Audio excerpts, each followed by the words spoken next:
오늘 말씀은 묵상의 순서를 따라서 봅니다. 마태복음 23장 23절부터 28절이 되겠습니다. 저와 한 절씩 교독하십시다. 화 있을진저 외식하는 서기관들과 바리새인들이여, 너희가 박하와 회향과 근처의 11조는 들이되 율법에 더 중한 바 정의와 긍휼과 믿음은 버렸도다. 그러나 이것도 행하고 저것도 버리지 말아야 할지니라. 맹인된 인도자여, 하루살이는 걸러내고 낙타는 삼키는도다. 화 있을진저 외식하는 서기관들과 바리새인들이여, 잔과 대접의 겉은 깨끗이 하되 그 안에는 탐욕과 방탕으로 가득하게 하는도다. 눈먼 바리새인이여, 너는 먼저 안을 깨끗이 하라. 그리하면 겉도 깨끗하리라. 화 있을진저 외식하는 서기관들과 바리새인들이여, 회칠한 무덤 같으니 겉으로는 아름답게 보이나 그 안에는 죽은 사람의 뼈와 모든 더러운 것이 가득하도다. 이와 같이 너희도 겉으로는 사람에게 옳게 보이되 안으로는 외식과 불법이 가득하도다. 아멘.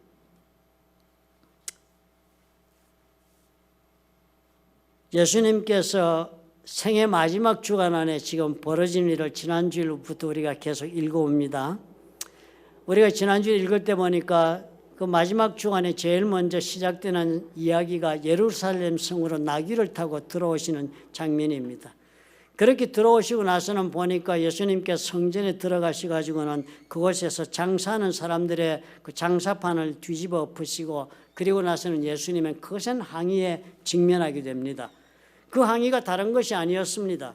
당신이 도대체 무슨 권위로 이런 일을 우리에게 하느냐 하는 그런 항의였습니다. 사두개인들, 서기관들, 그리고 서로 평소에는 그들과 사이가 좋지 않았던 바리새인들까지 이제는 이 사건 때문에 서로가 다 마음이 하나가 되어서 예루살렘을 죽이고자 하는 그런 마음을 품었다 하는 것을 우리가 발견했습니다.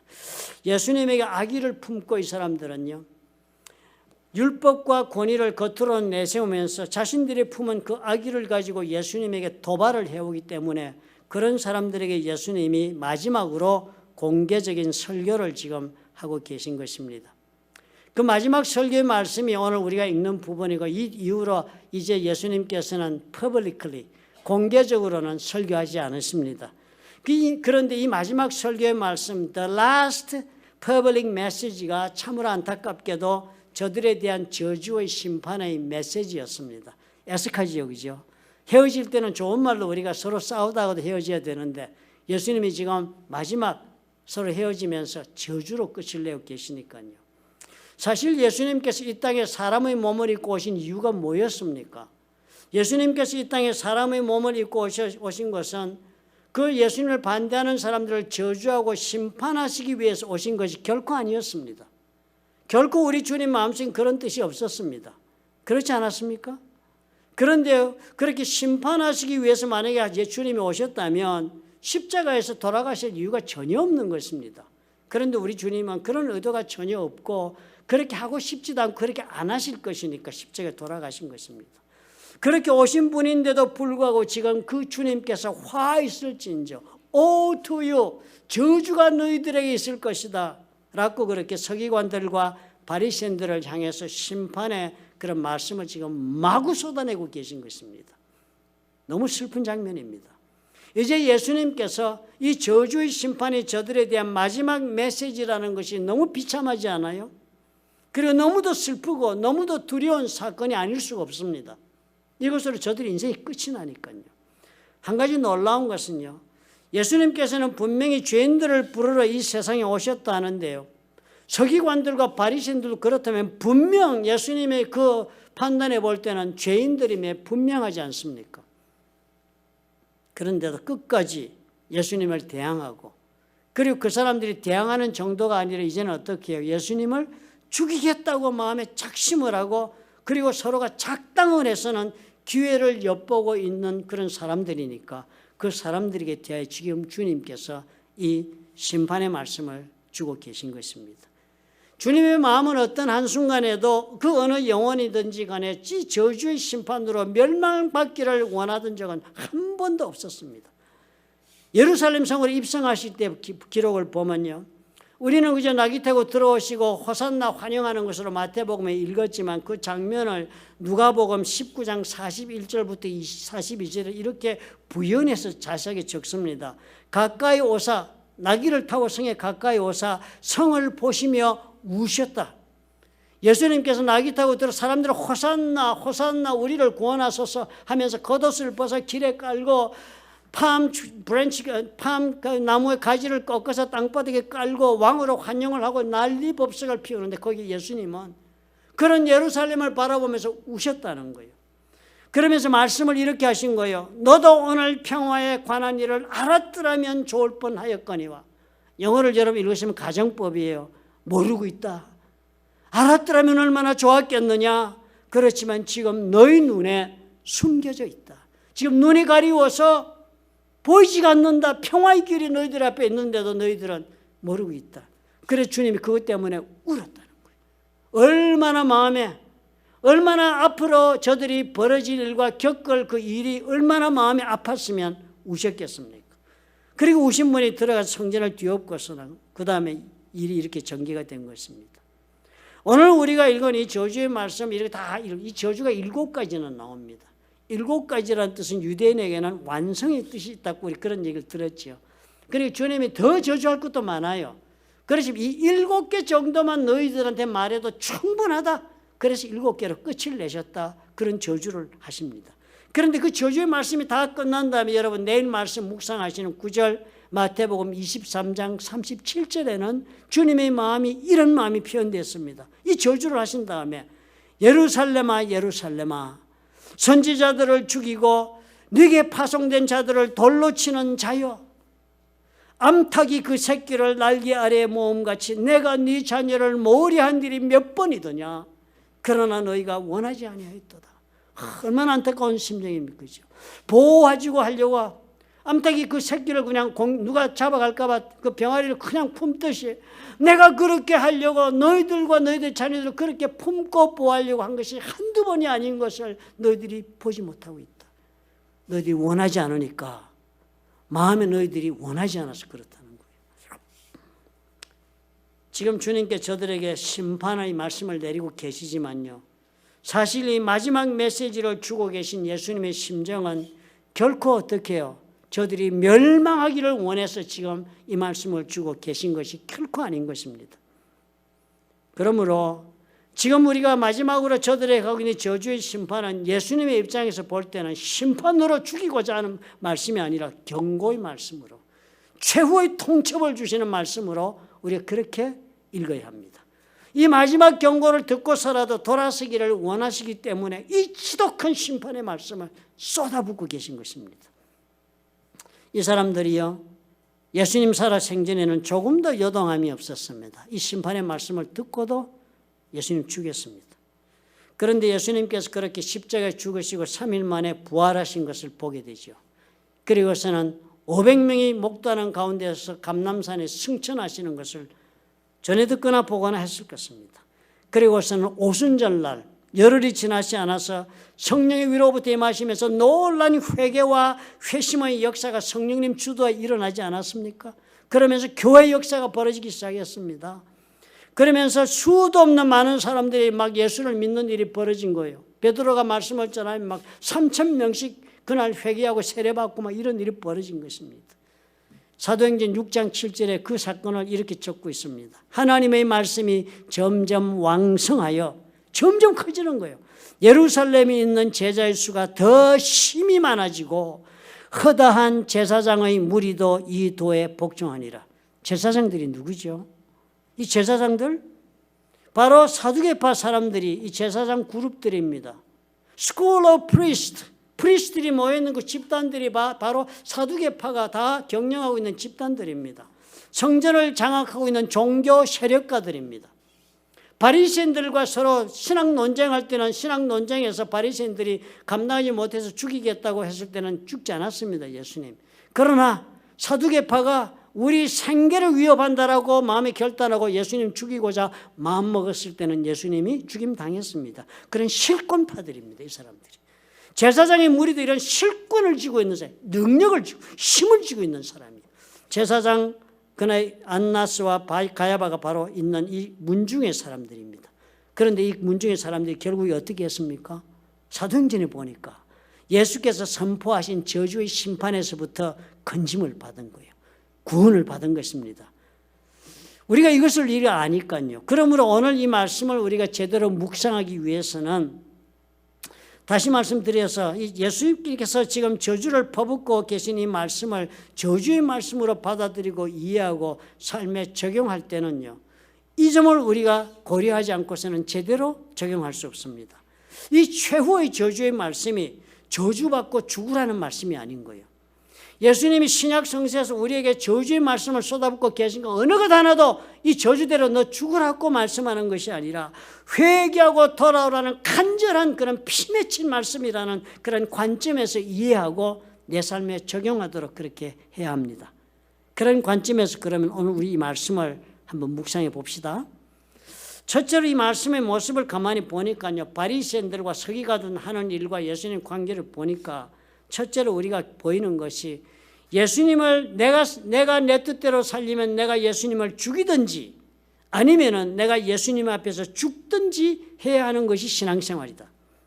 죽이든지 죽든지가 신앙생활이라 하는 모습이 보여집니다. 서기관과 바리새인들이요, 예수님을 죽여야 하겠다고 결론을 내린 이유가 무엇이었는지 성경을 찾아보면요, 다 자신들의 신앙의 문제에 있어서 자기들의 생각과 타협해 주지 않는다고 그래서 예수님 죽이려고 마음먹습니다. 이 바리새인들이 논쟁이 많았잖아요, 주님한테. 그런데요, 이 사람들의 마음에 그동안은 주님과 싸우고 다투고 꺾으려고 이러다가 안 되겠다, 죽어야 되겠다, 죽여야 되겠다는 이 마음을 먹은 사건이 마태복음 12장 11절에 이렇게 적힙니다. 12장 11절부터 13절에 보면 안식일 날 이야기가 나옵니다. 안식일에 예수님께서 회당에 들어가셨거든요. 그 회당은 바리새인들의 놀이터니까요. 안식일만 바리새인들이 말씀 전하고 사람들에게 하나님 말씀으로 겁주고 이래가지고 복종시키고 뭐 이래서 지도자 노릇하는 데가 회당이었으니까 그 회당에 예수님 나타나셔가지고 보니까 병자가 있으니까 막 고치려고 덤비니까 그때 그것을 주님을 저지하는 거예요. 이 안식일이니까 자신들이 확고한 신념하에 예수님이 안식일 날 회당에서 고치지 못하도록 막았습니다. 그래서 주님이 이렇게 말씀한 거예요. 예수께서 이르시되 너희 중에 어떤 사람이 양 한 마리가 있어 안식일에 구덩이에 빠졌으면 끌어내지 않겠느냐. 이 사람들 이러고 살거든요.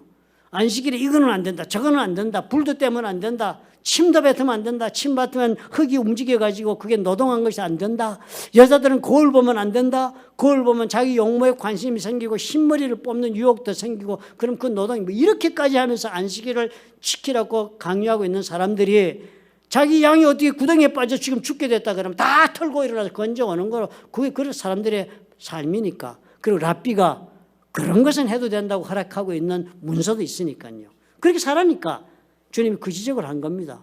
너도 그러고 살지 않느냐? 그러면 주님이 그래요. 사람이 양보다 얼마나 더 귀하냐. 그러므로 안식일에 선을 행하는 것이 옳다. 안식일에 병 고쳐주는 것도 옳다. 양도 살리는데 이 죽어가는 영혼, 죽은 영혼을 살리는 거 옳다. 그리고선 주님이 그들 앞에서 말만 하고 끝난 것이 아니라 그 사람에게 이르시되 손을 내밀라. 손이 말라붙은 그 병자에게 손을 내밀라니까 그가 내밀매 다른 손과 같이 회복되어 성하더라. 기적이 딱 일어난 거예요. 부인할 수 없는 하나님의 역사의 증거가 보였습니다. 바리새인들이요, 그 다음 기록 보니까 바로 이렇게 적었습니다. 바리새인들이 나가서 저끼리 얘기하려고 나간 거예요, 바깥으로. 어떻게 하여 예수를 죽일까 의논했다. 예수님이 그것을 아시고 거길 떠나가셨다 그랬어요. 바리새인들이 어떻게 하여 예수를 죽일 수 있을까 그 방법을 찾기 시작한 때가 언제였습니까? 안식일에 회당에서 한쪽 손 마른 사람 고쳐주고 난 바로 그 시간이었습니다. 바리새인들이 예수님 죽이고자 그 의논을 시작하고 마음에 도끼를 품은 것이 바로 어떻게 해요? 자신들이 세워놓은 신앙체계가 이제 여지없이 무너지는구나 라고 확인된 순간이었습니다. 예수님은 안식일에 회당에서 저들이 해서는 안 된다고 말하고 있는 것을 주님이 흔들었잖아요. 기적을 행하시면서. 그리고는 예수님이 옳다는 것을 기적을 가지고 확증시켜 버렸습니다. 두말할 수 없도록. 그러니까 바리새인들이 죽이겠다는 마음 먹고 이제 예수님을 찾기 시작합니다. 예수를 죽이지 않으면 우리가 원하고 있는 이 삶이 유지될 수 없다. 예수를 죽이지 않으면 우리는 앞으로 우리가 원하는 대로 살 수가 없다 하는 위기의식에 사로잡히니까 주님 죽이게 된 것입니다. 그런데 이제는 그런 예수님이 성전에 들어가셔가지고 사두개인의 영역을 뒤집어 놓은 거 아닙니까? 그러니까 이제 저들은 합심해서 예수님을 잡고자 시작을 했습니다. 예수님의 세계는요, 겉다르고 속다르게 사는 사람으로서는 받아들일 수 없는 세계입니다. 가면 가고 부면 부고 도 아니면 뭡니다. 그죠? 예수님은 전부 아니면 nothing이에요. 예수님의 신앙이란 게 그런 것입니다. 그래서 저주의 심판의 말씀에 서두가 다 오늘 보니까 7가지 저주 중에서 6번이 위선자들이에요. 영어로 전부 읽으면 실감나게 적었습니다. 얼순이. 우리말로 번역하니까 좀 부드러워져 버렸는데요. 영어로 woe to you. 저주를 받을 자들아. The scribes and Pharisees. 서기관들과 바리새인들아. Hypocrites. 위선자들아. 이렇게 말씀해요. 엄청난 야단치신 거예요. 위선자들이로. 겉다르고 속다른 게 위선자라고 우리는 그렇게 알지 않습니까? 우리 전에 말씀 나눈 묵상할 때 제가 설명드렸죠. 이 위선자들의 단어가 영어로 hypocrites. 이 어원이 그리스어입니다. 헬라어로 후포크리테스라는 단어인데 그것은 극장 용어라 그랬습니다. 옛날 지금도 가면 그런 극장들이 남아있는 거 보면 얼마나 아름다운 그런 야외 앰피티어터가 있습니까? 계단식 극장이 그 밑에 무대가 있고요. 그 옛날에는 앰프 시설도 없었죠. 조명 시설도 나쁘죠. 그런데 앞에 연극을 저녁마다 하면 밤에 온 그 백성들이 와가지고 무료로 그렇게 그 극장을 연극을 보고 즐기면서 이렇게 정부에 대한 불만이나 삶의 불만을 해소하고 살도록 정권을 유지하기 위한 방법으로 그렇게 극장을 곳곳에 지었습니다. 헬라식 그 그리스식 극장을 로마 때도 지어서 많이 활용하고 또 그래서 그것뿐만 아니라 아레나 경기장 이런 것도 만들어서 사람들이 그렇게 스포츠에 매료되도록 그렇게 했습니다. 그렇게 했을 때 그 극장에서 연극 배우들이 대사 전달이 안 되잖아요. 그러니까 자기들이 가면을 써서 만든 겁니다. 환한 대사를 할 때는 환한 가면을 갖다 보니까 먼 데서 보니까 환한 가면이 보이니까 지금 화가 나서 저러는구나 이렇게 전달되니까 실제로 자기 얼굴 말고 다른 가면을 쓰고 하는 그 용어가 바로 후포크리테스라는 단어의 어원입니다. 그러니까 이 위선자라는 말은 뭐예요? 본래 내 모습은 그대로 다 감춰두고 실제로 보여주는 것과는 전혀 다른 속 알맹이를 가지고 있는 모습. 그럴 수도 있고 또 한 가지는 어떻게 해요? 나는 사이즈가 1밖에 안 되는데도 남에게는 한 50 정도로 크게 보여주고자 하는 그런 사람.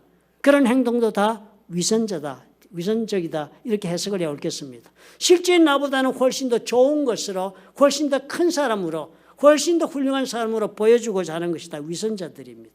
속과 것이 그러니까 당연히 다르지요. 자신들이 기준을 세워놓은 대로 하나님을 믿고 살기 때문에 이런 일이 발생하는 겁니다. 그죠? 하나님의 기준이요. 모세의 율법을 자신들의 편의에 따라 해석을 합니다. 스스로 그렇게 해석한 것에 따라 살면서 이렇게 살면 된다라고 자기를 정당화시킬 뿐만 아니라 이 사람들은 모든 사람들도 그렇게 살게 만들었습니다. 그래서 예수께서 이것을 용납하지 않으셨던 것입니다. 주님은 언제 어디서든 저들 만났을 때마다 과거에 무슨 말씀하셨습니까? 조금 더 주저하지 않고 조금 더 양보하지 않고 하나님이 원하시는 뜻은 이것이야 라고 주님은 그 모습을 그대로 드러내고 실천을 요구했습니다. 이것을 감당할 수 없게 되니까요. 예수님 죽이기로 그렇게 결정한 것입니다. 그리고 죽였습니다. 예수께서 이것을 알고 그리고 미리 보고 계셨기 때문에 예루살렘 성으로 들어오시면서 눈물을 흘리시며 울은 것입니다. 우리가 이 점을 깊이 생각해 봐야 합니다. 이것이 과연 저들만의 문제였던가? 이것이 과연 예루살렘 성 그 2000년 전에 벌어졌던 그 사건으로 끝났던가 하는 것입니다. 예수께서 하신 말씀을 읽을 때 이것이 바리새인들에게 한 것이 아니라 어쩌면 오늘 저와 여러분에게 하시고 있는 말씀은 아닐까 이렇게 반문해 볼 필요가 있는 것입니다. 왜요? 우리도 말씀대로 살지 않고 있기 때문입니다. 말씀대로 살지 않는 것이 너무나도 많기 때문입니다. 말씀대로 살지 못해서 못 사는 것이 아니라 말씀대로 살면은 나의 현실을 내가 원하는 이 모습대로 유지를 할 수 없으니까 그 말씀대로 살면 지금 내가 가까스로 붙잡고 있는 인간관계조차 잃어버릴까 봐 두려워지니까 내가 원하는 대로 앞으로 살아갈 수 없을 것 같은 그런 두려움 때문에 우리는 어떻게 마음속에 말씀대로 살지 않기로 결단하고 있는 것이기 때문인 것입니다. 나는 말씀대로 살지 않기로 결단하는 거예요. 그렇게 선택하고 있기 때문입니다. 예수님 말씀이 다 그대로 따라 살 수가 없는 말씀으로 들리는 것이 어디 한두 가지입니까?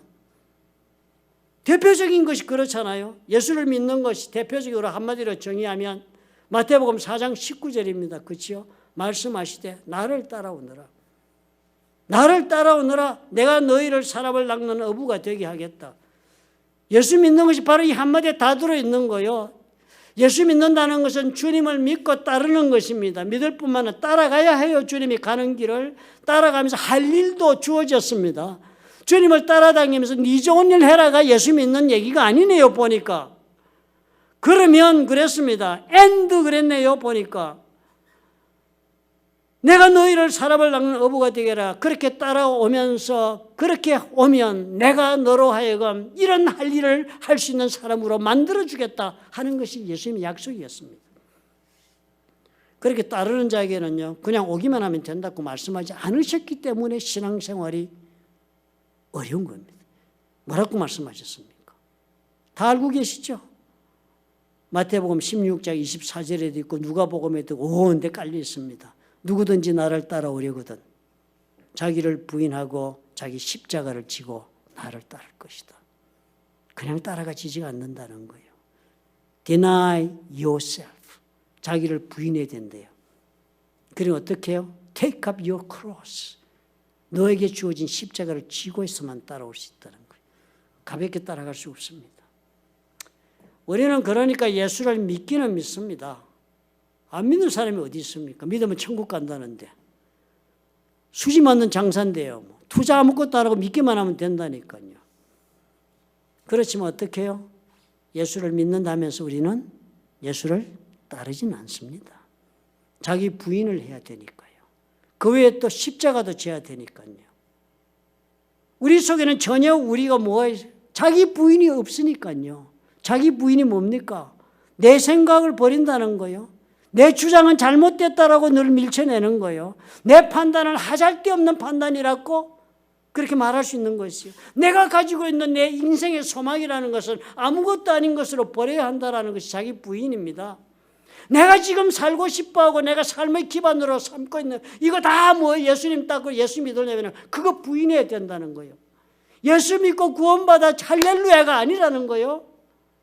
자기 부인이 없으면 믿어야 믿은 게 아닌 것입니다. 그래서 우리는 어떻게 해요? 나도 모르는 새에 따르지는 않습니다. 믿기만 하기로 작정합니다. 믿기는 믿어야지. 천당 간다는데. 겉으로는 우리는 바리새인 서기관들과 많이 달라 보일지 몰라요. 2000년 전에 서기관 바리새인하고 아무 관련이 없는 것처럼 보입니다. 속으로 또 내용적으로 보면 우리는 여전히 동일한 삶을 선택하고 있습니다. 이 문제는 어떻게 해요? 그저 신앙생활 잘못하고 있는 것으로 끝나는 것이 아닌 것으로 오늘 보여지잖아요. 이 말씀을 읽어보니까. 바리새인들과 서기관들이 가시는 예수님 말씀을 가만히 묵상해 보니까 나도 이거 여기에서 비껴갈 수가 없네요. 정직한 사람이라면 나는 아니야 이러고 나갈 수가 없네요. 예수님 말씀하신 대로 나도 예수님 따라가며 살든지 아니면 예수님을 저버리든지 해야 하는 문제로 지금 보여집니다. 신앙생활이 이런 거로 보여집니다. 그렇지 않아요? 적당히 아름답게 적당하게 다닐 수 있는 게 신앙생활 아니네요. 예수님 입장에서 보니까. 다 그렇게 믿었더니 그 다음에 막 쏟아집니다. 막 양과 염소니 어쩌니 막 별의별 일이 나와가지고 이제 예수 믿는 자들이 곤혹에 빠지는 그런 시기가 옵니다. 또 말씀해서. 신앙생활이 그렇게 믿었다고 되는 게 아니라 따라가야 해결되는 겁니다. 이런 마음의 상태를 히브리서는 잘 설명해 주고 있습니다. 6장 4절부터 6절에 이런 말씀이 있어요. 예수 믿은 사람들한테 관한 이야기가 적힌 겁니다. 히브리서 6장 4절에 보면 여러분 기억하실 거예요. 아마 한 번 빛을 받고 하늘의 은사를 맛보고 성령에 참여한 바 되고 하나님의 선한 말씀과 내세의 능력을 맛보고도 타락한 자들은, 기억나시죠? 이 구절. 한 번 빛을 받았으니까 빛을 받아 예수 믿기로 하니 빛 가운데로 나온 사람이요. 하늘의 은사도 성령을 받았어요. 은사도 맛보고 그리고 성령의 인도하심에 순종을 참여도 해보고 정말 신앙 가운데 하나님의 지금 말씀대로 성령의 인도하심에 살아봤어. 그래서 하나님의 선한 말씀과 내세의 능력, 천국에 가서나 누릴 그 하나님 나라의 그 능력의 말씀의 능력이 오늘도 임하시는 것을 현재도 맛을 본 사람들이요. 예수 믿고 하나님 은혜도 있고 능력도 맛본 사람이요. 예수 잘 믿은 사람이요. 그런데 그렇게 하고서도 타락한 자들은, 타락했다는 말 fall away, 그러면서도 그 자리에서 멀리 떨어져 나간 사람들, 다시 새롭게 하여 회개하게 할 수 없다. 그런 은혜를 맛보고 다시 떨어져 나가면 새롭게 회개할 수 있는 방법이 없다.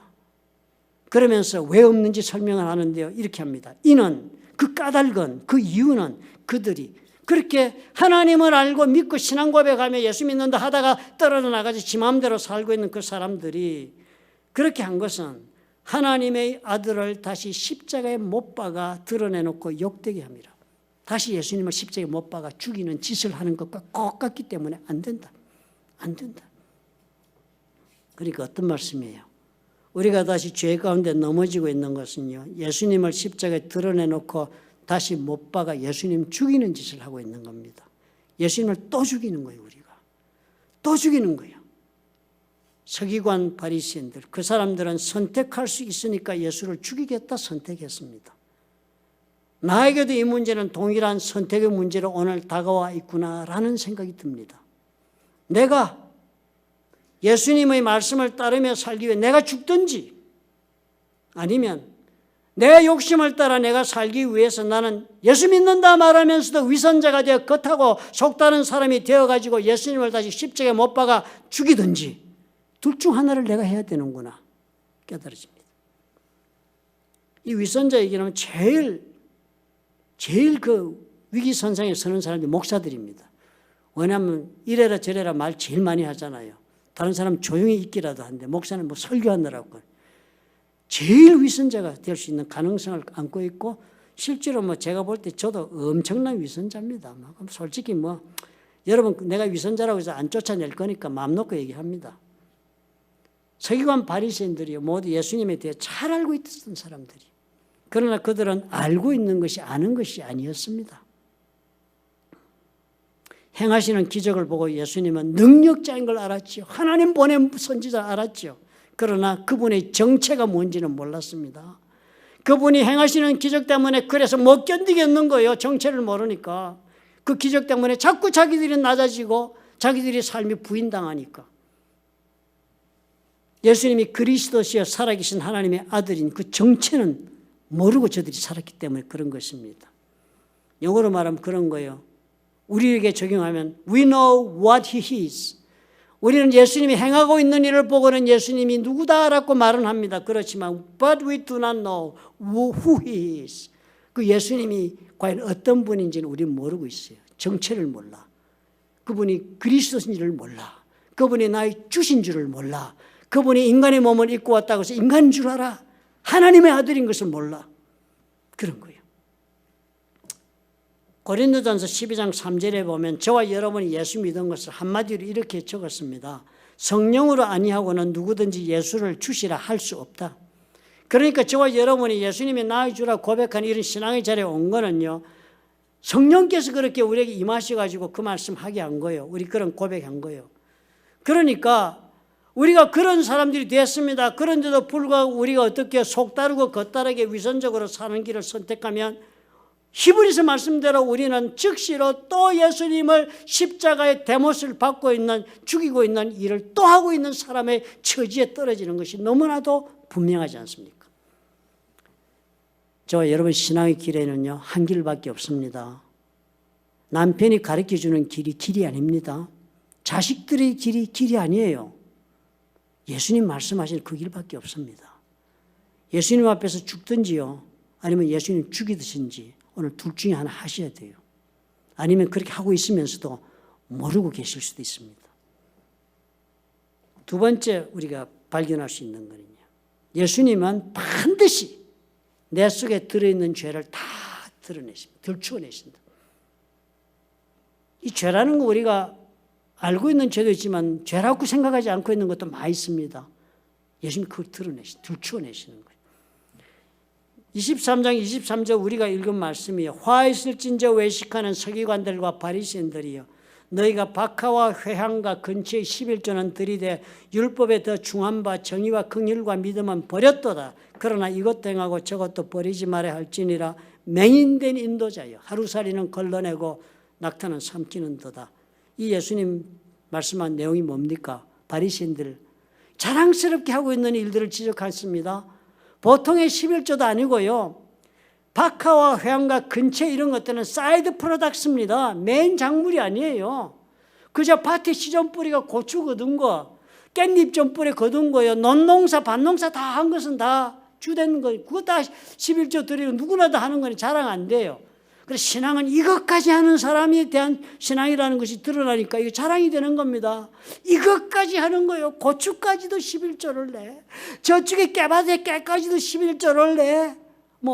오이까지도 11조를 낸다고 지금 알갱이를 세서 내니까 사람들이 얼마나 자랑스러운 신앙인입니까? 신앙생활? 그저 의무만 다하는 그런 것들 가지고 아니라는 거예요. 우리는. 온 마음을 다해서 이런 것까지도 11조를 드린다 이러고 자랑으로 많은 사람 앞에 자랑으로 내세운 것인데 예수님 말씀이 뜻이 무언 것일까 해서 차치하고라도 예수님 말씀 한마디에 뭐가 됐습니까? 완전히 그 자랑이 부끄러움의 대상이 된 거예요. 부끄러운 일들이 돼버렸습니다. 그거에 알갱이 세고 앉았으면서 정작 하나님의 해라는 것을 무시하고 살고 있는 멍텅구리 무지한 인간으로 저들의 모습이 드러났지 않았습니까? 절제 부끄러움이 된 거예요. 실체를 영어보니까. 하나님이 중요하다는 것은 그냥 최소화시켜 아무것도 아닌 것처럼 만들고 하찮은 것으로 그렇게 하고서는 사람들 눈앞에 그냥 인정받을 수 있는 거는 크게 그냥 그렇게 드러내고 사는 거. 그거 죄가 되는 줄 모르고 이제까지 살아온 그 죄를 예수님이 그냥 들춰내버렸습니다. 꼭 이 죄를 오늘 우리가 묵상하면 해당하는 분은 묵상하셔야겠죠. 7가지나 되는 것 중에 4번째일 따름입니다. 어제 것도 여러분 돌아가서 한번 보십시오. 그리고 5번째 그 죄는 포화 있을진저 외식하는 서기관들과 바리새인들이요. 잔과 대접의 겉은 깨끗이 하되 그 안에는 탐욕과 방탕으로 가득하다. 눈먼 바리새인이여 너는 먼저 안을 깨끗이 하라. 그리하면 겉도 깨끗하리라. 옛날에 헬라 시대, 로마 시대 그릇들은요. 비싼 그릇 남들이 팔 때는요. 밖에 아주 무늬도 넣고 아름답게 그릇을 만들었는데 그렇게 만들면 그 안에 그 그릇에 담았으니까 사람들이 살 때 그 안에 들은 것도 좋은 것인 줄 알고 돈을 탁 주고 그 그릇과 물건을 사거든요. 그런데 사실은 속에는 뭐예요? 그릇 보고 현혹돼서 속에 뭐가 있는지도 모르고 막 사서 폭리를 취하고 막 그 돈벌이를 하고 하는 것을 예수님 빗대어서 설명한 것입니다. 그러니까 이건 뭐예요? 속으로는 별다른 생각을 다 하면서 남들에게는 거룩하게 보여가지고 자신의 삶에 이득을 취하고 있는 그런 삶인 것입니다. 내 이득을 위해 가지고는 옳고 그런 것을 떠나서 그냥 자신의 이득에 편리하게 하나님의 말씀을 적용하고 사는 사람들이에요. 거룩의 모습은 있는데도 삶을 보니까 거룩한 게 하나도 없는 것. 그거 예수님이 뭐라 그래요? 죄라고를 드러내는 거예요. 세상 사람 아무도 모르는 죄잖아요. 제 죄 여러분 아세요? 몰라요. 우리 와이프도 모르는 죄 있지요. 그거 없으면 내가 인간이 아니지요. 우리 자식들이 모르는 죄 많지요. 아무도 모르는 죄 내가 얼마나 많습니까? 이게 무슨 죄라고 생각하는 것은 더 많습니다. 내 속으로. 이게 무슨 죄가 됐어? 전혀 죄라고 내가 생각하지 않고 사는 것들이 지금 어떻게 해요? 바리새인들이 지금 그런 거 아닙니까? 자랑으로 살고 있었습니다. 이렇게 사는 것은 정상적인 방법이라고 살았습니다. 세상 사람 다 아는데 왜 나라고 못해? 그러고 사는데 예수님 그거 다 죄라고 까디집었어요. 죄라고 생각하지 않던 것이 죄로 까집어요. 나도 지금 그렇게 생각하고 있는 거 예수님이 확 말씀으로 까디져 줄 때가 얼마나 많습니까? 3번째 뭐였습니까? 7번째, 6번째. 화하실진저 외식하는 서기관들과 바리새인들이여 회칠한 무덤 같으니 겉으로는 아름답게 보이나 그 안에는 죽은 사람의 뼈와 모든 더러운 것이 가득하다. 이와 같이 너희도 겉으로는 사람에게 옳게 보이되 안으로는 외식과 불법이 가득하다. 이 회칠한 무덤이요, 무덤 회칠해가지고 돈벌이 이런 건 아닙니다. 6월절쯤 되면 비가 끝나잖아. 6월절이 다가오면 비가 끝나는데 비 끝나면 이제 무덤 같은 게 막 쇠락하니까 이 무덤은 더러운 뼈가 있고 한 거니까 누구든지 그런데 손을 대거나 몸이 닿거나 이러면은 부정함을 입는 것이 모세 율법입니다. 그러므로 무덤의 주인은 그 무덤의 회백을 깨끗하게 그렇게 하얗게 칠해놔서 눈에 띄게 그렇게 합니다. 그러면 사람들이 저게 뭐다라는 걸 직감적으로 깨닫고 가까이 가지 않거나 그것을 인해서 닿거나 하는 일을 피할 수 있도록 하기 위해서 회칠을 하는 겁니다. 그런데요, 그렇게 해놓은 그 회칠을 했는데 보니까 그것이 너희들이 사는 것이 바로 너희들이 꼭 그런 무덤과 같은 그런 인생길을 살고 있다는 거예요. 그래서 하시는 말씀이 사람에게 옳게는 보이되 안으로는 외식과 불법이 가득해서 그렇게 무덤에 그 회칠한 것처럼 그 목적을 달성하는 엉뚱하게 그런 무덤 인생이 가가지고 너들이 그 가르침 가지고 너들이 그런 삶 가지고 다른 사람들의 영혼을 contaminate, defile, 아주 더럽게 만들고 있다. 죄짓게 만들고 있다. 부정타게 만들고 있다는 거. 그 구실을 못하고 있다는 거. 나 때문에 예수 믿는 일에 지장을 만드는 걸 뜻하는 거예요. 내 때문에 다른 사람이 죄짓게 되는 거예요. 여러분, 친구를 선별하실 때 꼭 이렇게 선별하면 좋겠다라고 저는 늘 생각을 합니다. 이 사람을 만나고 났더니 내 신앙이 업이 돼 다운이 돼. 교회를 가고 싶어 말아주고 싶어져. 예수 믿어 기뻐 예수 믿어 싫어. 이것까지 판단하면 돼요. 그래서 업 아니고 다운이거든. 절대 그 사람 친구라고 생각하지 마십시오. 그 사람은 사단이 보낸 나를 엎으려고 온 원수다. 이렇게 봐도 틀림없습니다.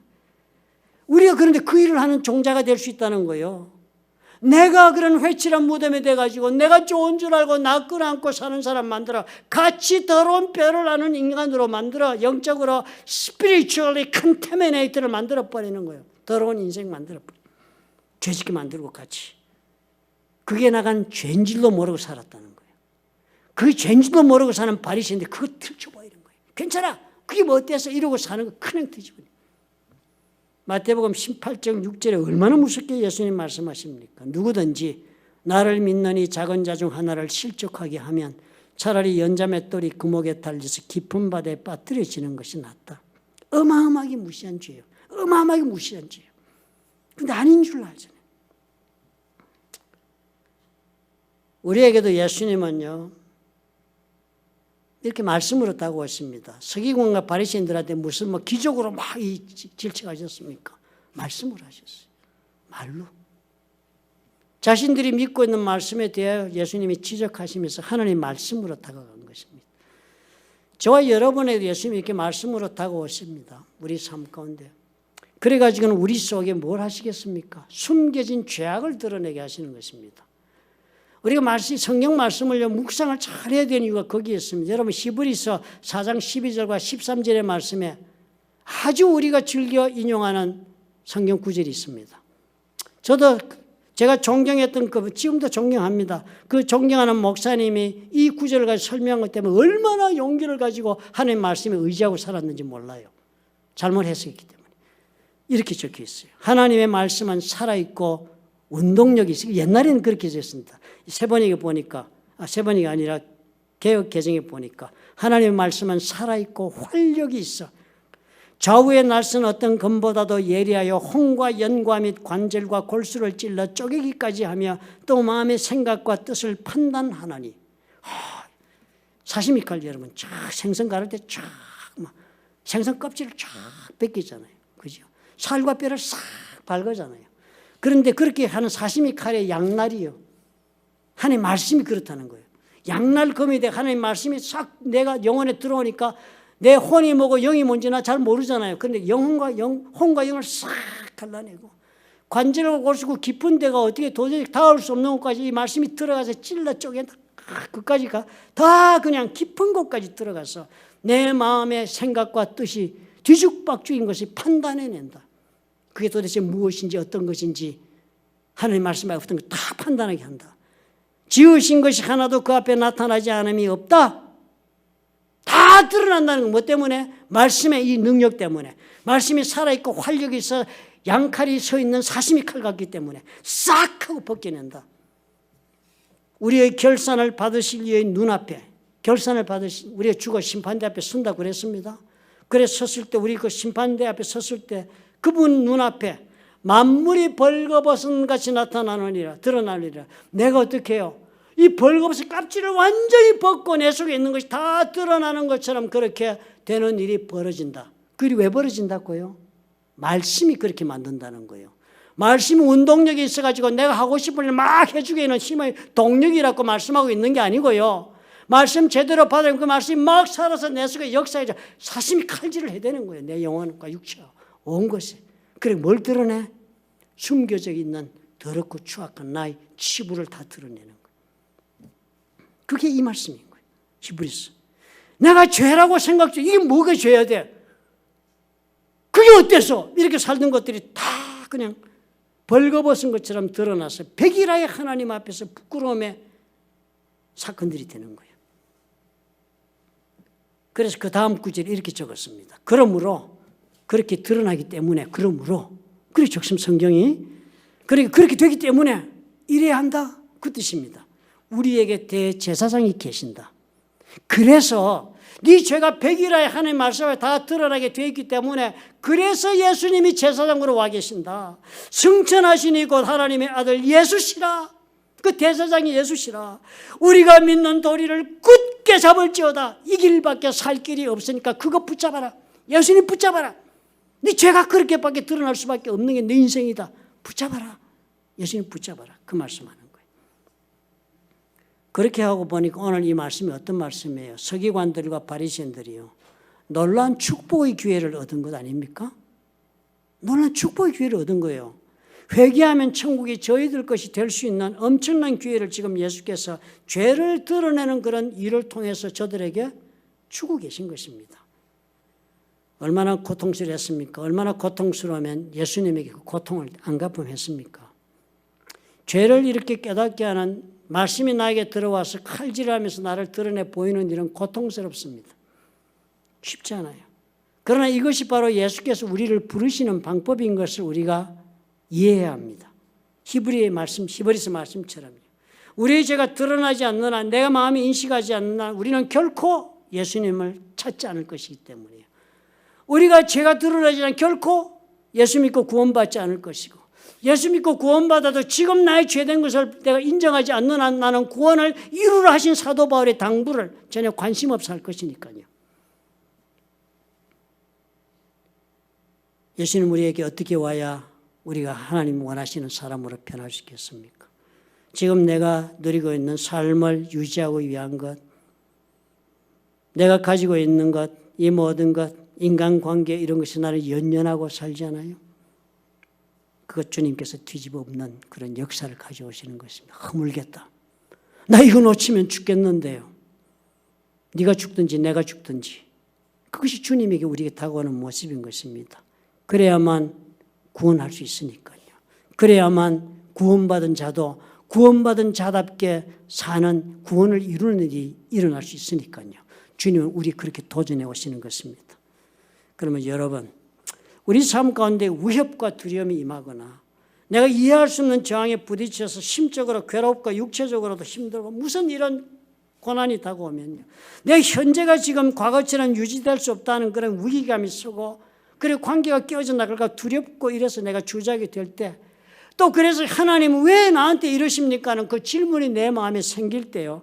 그때가 바로 어떤 때가 되어야 되겠습니까? 아, 이제까지 내가 보지 못하고 있던 내 속에 있는 죄를 발견하는 기회가 되어야 되겠구나라고 받아들이면 그것이 하나님의 은혜를 입은 자의 모습입니다. 그래야만 어떻게 해요? 나는 여전히 또 처음 예수를 믿었을 때처럼 우리 주님에게 매달리는 사람으로 오늘 자리를 다시 찾을 것이니까요. 오늘 우리 서기관들과 바리새인 저주의 심판을 하시는 모습 보면서 우리가 이 생각을 깊이 한번 해봤으면 좋겠다. 저는 그렇게 묵상을 했습니다.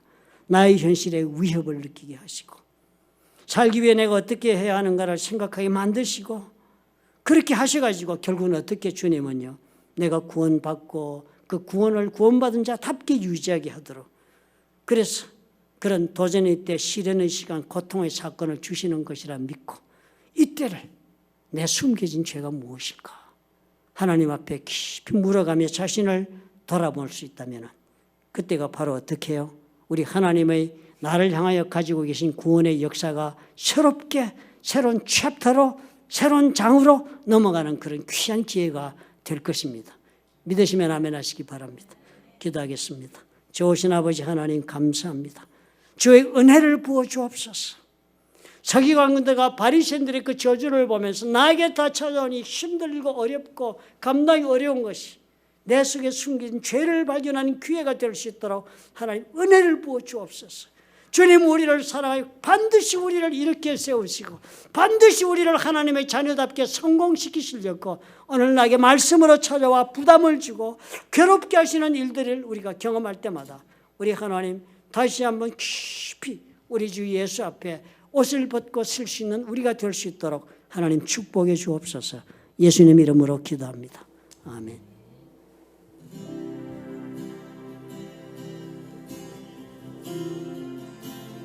귀하신 주여, 귀하신 주여,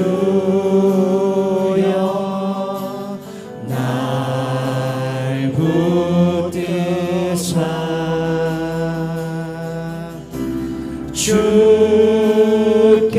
주께로 날마다 더 가까이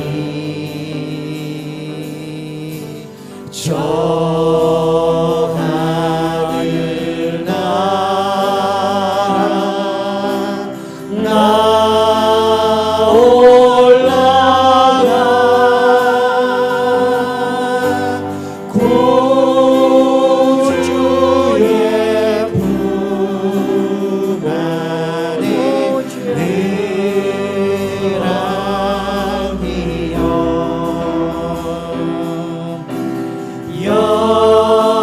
영생의 복 받기 원합니다.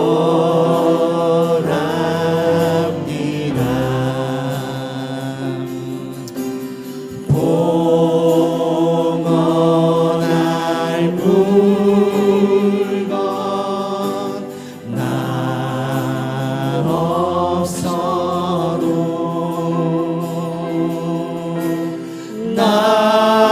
날마다 주께로 더 가까이 내 죄를 주께 다 고하니 주님의 보혈로 날 씻으사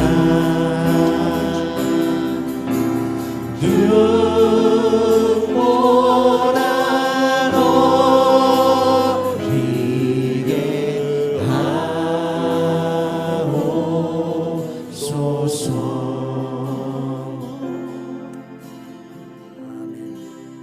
사랑의 하나님 아버지, 오늘도 이 말씀을 주시며 우리에게 새로운 격려와 용기를 주시니 감사합니다. 주의 말씀을 보고 나에게 숨겨진 죄를 발견하기만 할 수 있다면 그것으로 하나님께서는 새로운 삶을, 새로운 인생의 챕터를 열어주실 것을 아버지 앞에 우리가 발견하게 하시니 감사합니다. 오늘 믿음으로 이 자리에서 일어서 가는 사랑하는 성도들과 그들의 생업과 가정 위에, 그리고 또한 보혈로 값지고 세우신 플러튼 좋은 교회와 파송하신 선교사들 위에 우리 주 예수 그리스도의 무한하신 은혜와 아버지 하나님의 극진하신 사랑과 보혜사 성령님의 교통하심이 지금부터 영원토록 함께 하시기를 간절히 축원하옵나이다. 아멘.